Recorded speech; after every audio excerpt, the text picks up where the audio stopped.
Amigos, amigas, bienvenue dans cette nouvelle vidéo. Je suis donc en présence de ma salle de sport, puisqu'aujourd'hui je vais vous parler exercice. On continue la série que j'ai démarrée la semaine dernière, que j'ai donc appelée pour le moment Par où commencer. Je vous le dis tout de suite, cette vidéo va être en full freestyle. Ceux qui me suivent en story bidule machin, vous savez qu'à la base je devais filmer cette vidéo là le jeudi, c'est mon jour de tournage, comme ça le lendemain montage, samedi réglage et dimanche postage. J'ai réussi à faire une rime avec tous ces mots-là. Mais pour ceux donc qui me suivent, vous avez donc remarqué, je commence à avoir mal au bras. Pour ceux qui me suivent donc en story, on reprend ce que j'étais en train de dire. Vous l'avez vu, du coup, avec la pluie dans mon jardin, c'était juste impossible de filmer. Vous allez rien entendre, ça servait strictement à rien. Donc là, je filme en 4e vitesse. Donc cette vidéo est faite à l'arrache, mais ce n'est pas grave. J'ai tout ce qu'il faut dans ma tête. Donc on est parti. La semaine dernière, si je ne m'amuse, on s'est concentré sur tout ce qui était anatomie fonctionnelle, c'est-à-dire les groupes musculaires que l'on peut travailler lorsqu'on va dans une salle de sport ou lorsqu'on fait du sport à la maison. Aujourd'hui, j'aimerais qu'on parle de comment est-ce qu'on peut les travailler.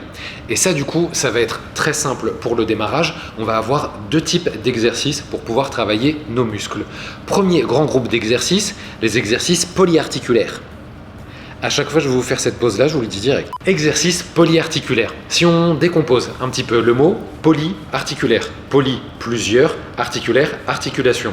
C'est donc des mouvements qui vont travailler sur plusieurs articulations et donc sur plusieurs groupes musculaires. Dans les exercices polyarticulaires, on pourra faire entrer par exemple le squat, on pourra faire entrer la fente, on pourra faire entrer le développé couché, on pourra faire entrer le développé militaire, puisque là par exemple sur les deux derniers mouvements que je viens de montrer, on a bien épaules plus coudes qui sont engagés, deux articulations, on est bien sur du polyarticulaire. Deuxième groupe d'exercices, vous l'aurez évidemment bien compris, c'est donc les exercices monoarticulaires.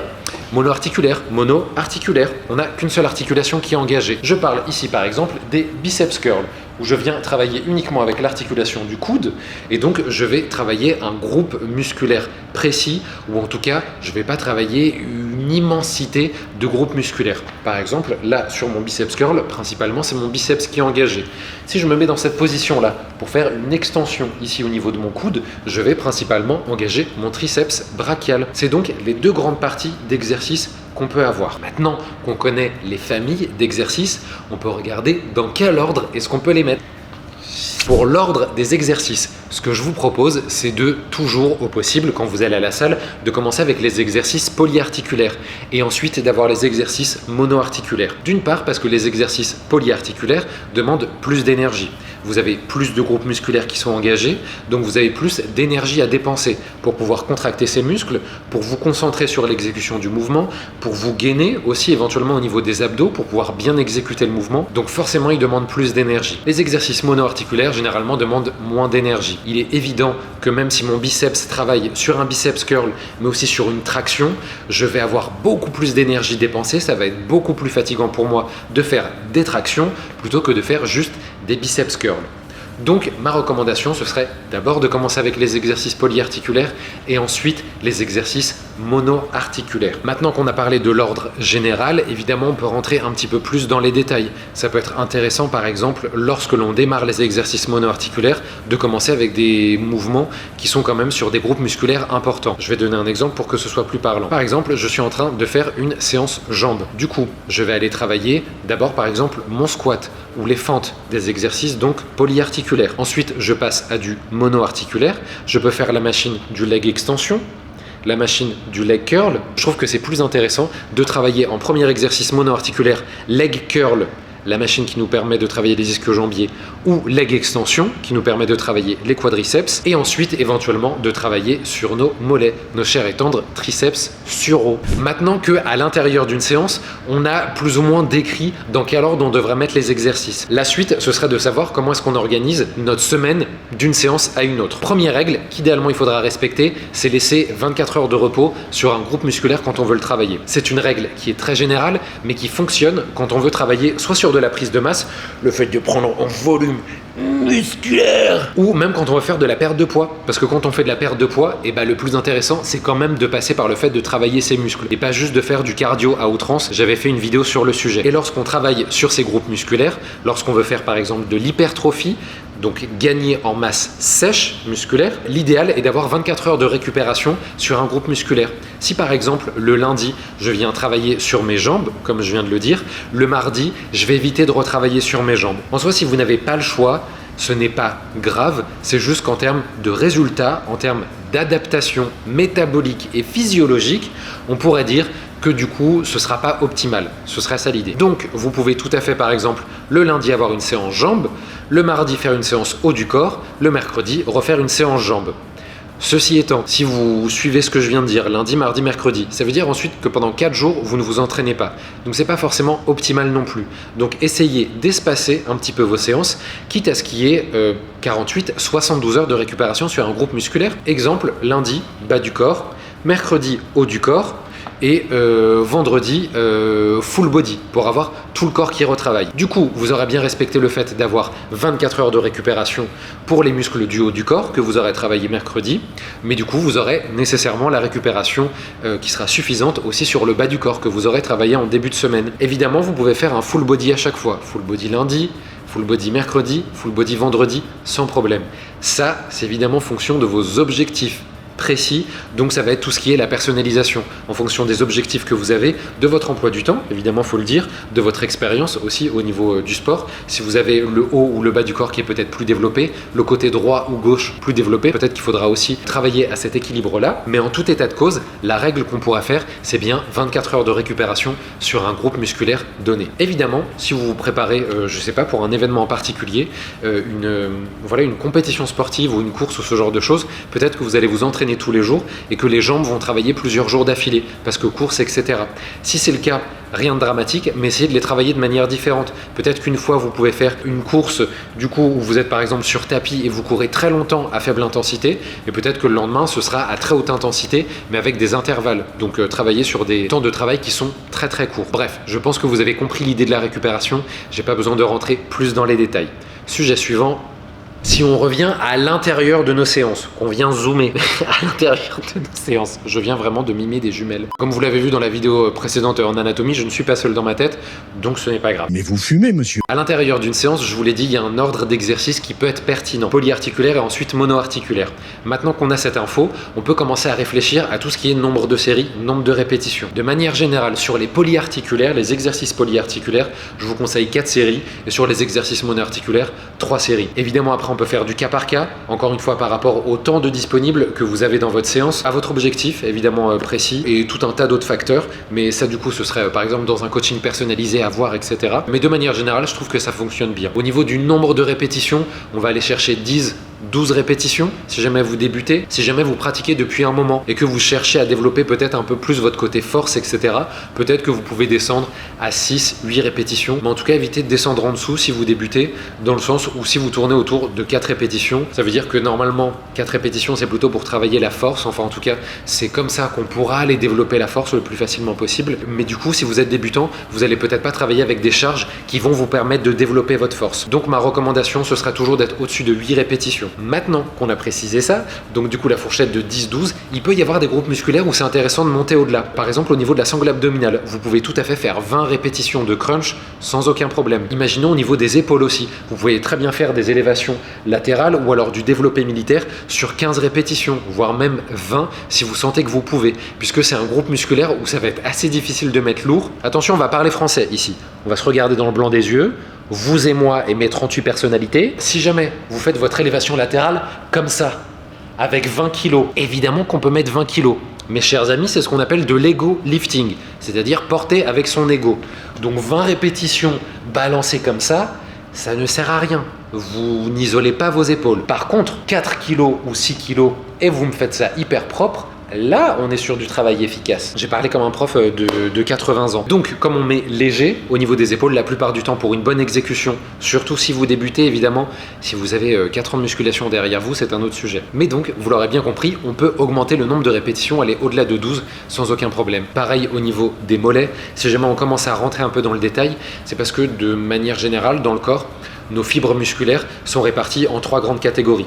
Une catégorie de fibres rapides, une catégorie de fibres lentes et une catégorie de fibres intermédiaires. À partir de là, du coup, on peut plus ou moins essayer d'optimiser le travail sur certaines fibres musculaires, et les fibres lentes sont plutôt dédiées, ou en tout cas efficaces, ce sera le mot précis. Je vous ai dit qu'aujourd'hui c'était freestyle, hein, donc les termes ne sont pas précis tout de suite. Quand du coup on travaille sur une fibre lente, elle est plutôt efficace sur l'endurance. C'est pour ça que ça peut être intéressant de l'emmener sur peut-être plus de répétitions. La transizione On est toujours zoomé à l'intérieur de notre séance avec notre longue vue, microscope, ce que vous voulez, notre loupe. On a vu série, on a vu répétition. Maintenant, on parle récupération. La récupération, pour être sûr, c'est bien la récupération que vous avez entre chaque série. Si par exemple, dans votre programme, il y a marqué 4 séries de 10 répétitions de squat. Ça veut dire que je fais 10 répétitions de mes squats, ensuite je prends une récupération, puis je démarre ma deuxième série et ainsi de suite.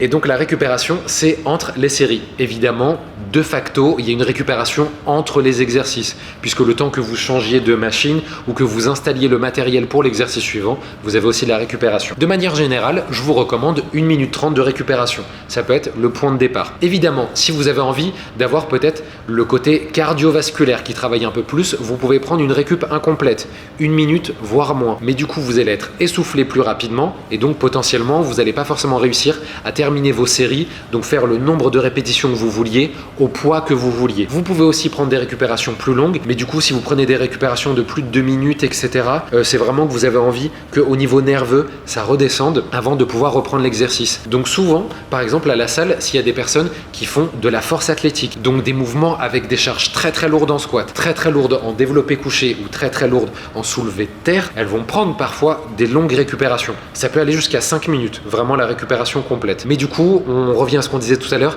ils travaillent du coup sur des séries très courtes. Donc ils ont 1, 2, 3 répétitions max et après ils prennent de longues récupérations pour que le système nerveux récupère et qu'ils puissent refaire la même performance. Donc si on résume de manière générale, 1 minute 30 c'est une très bonne durée de base.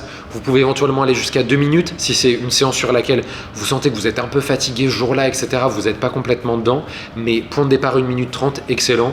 2 minutes maximum en l'occurrence. Ensuite, vous avez la récupération entre les exercices. Là du coup, généralement elle est toujours de plus d'1 minute. Imaginons que je dois aller d'une machine à une autre. Bon bah on est sûr d'avoir fait plus d'1 minute. Si jamais j'ai déjà mes poids en place, etc. Bon bah je prends 1 minute 30 de récup et après je démarre mon autre exercice à l'intérieur duquel pareil j'aurai 1 minute 30 de récupération entre mes séries. Évidemment, c'est juste une recommandation que je vous donne. C'est tout à fait possible que vous ayez un programme sportif à l'intérieur duquel vous n'avez qu'1 minute de récupération, voire 30 secondes, parce que vous travaillez uniquement au poids de corps. Vous faites par exemple 10 squats au poids de corps, vous prenez 30 secondes de récupération, après vous faites 10 fentes à droite, 30 secondes de récupération, 10 fentes à gauche, etc. Donc ça, on rentre dans ce qu'on appelle la personnalisation, encore une fois, l'individualisation, mais là je donne évidemment des généralités dans cette vidéo. D'ailleurs les amis, si vous avez besoin d'aide pour faire un programme personnalisé, n'oubliez pas que le bilan personnalisé est une offre que je propose. J'en parle pas plus longtemps, je vous mets le lien dans la description. C'est tout simplement un bilan personnalisé qui permet en fait qu'ensemble on fasse une refonte de votre programme sportif pour être sûr qu'il vous corresponde, qu'il corresponde à vos objectifs, votre passé sportif, vos éventuelles blessures, votre emploi du temps et évidemment qu'on parle nutrition aussi ensemble.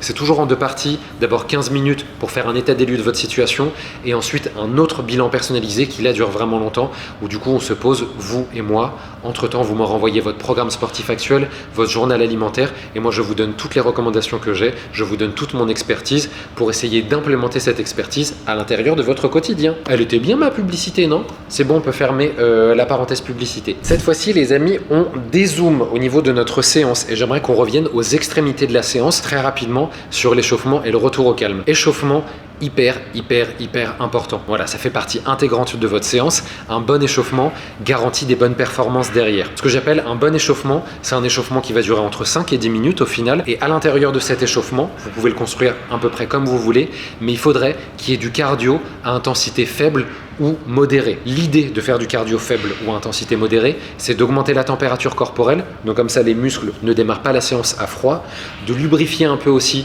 le liquide qu'on a dans les articulations, pareil pour avoir des mouvements qui sont fluides, etc.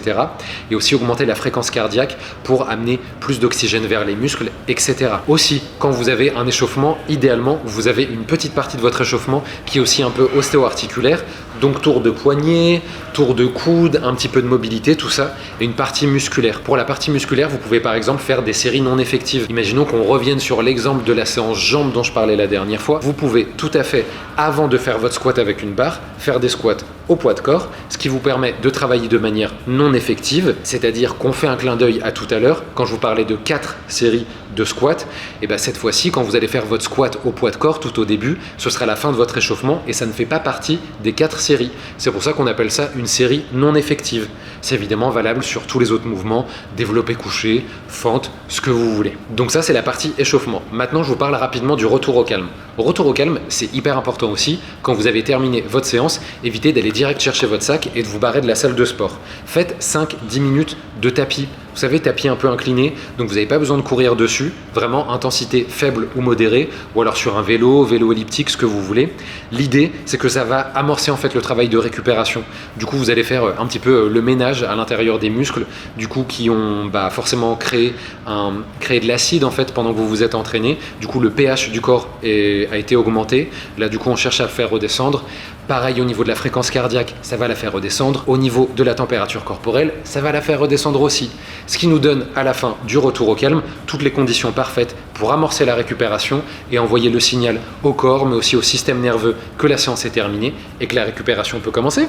Et voilà, la vidéo touche à sa fin. J'espère que vous avez appris des choses à l'intérieur, que vous pouvez mettre ça en corrélation avec la vidéo de la semaine dernière, la vidéo du coup sur l'anatomie. Dites-moi dans les commentaires évidemment quelle étape vous voudriez pour la suite dans cette série Par où commencer. Pour l'instant c'est comme ça qu'elle s'appelle, mais vous savez très bien qu'on va changer le nom au bout d'un moment. C'est peut-être même vous qui allez me proposer des noms. N'hésitez pas à me le dire en commentaire. Si la vidéo évidemment vous a plu, on met le petit pouce en l'air, on s'abonne, on active la cloche et on partage à des amis qui seraient intéressés. Je crois qu'on est bon les amis. Je vous dis à la semaine prochaine, même lieu, même heure. Bisous, bonne journée.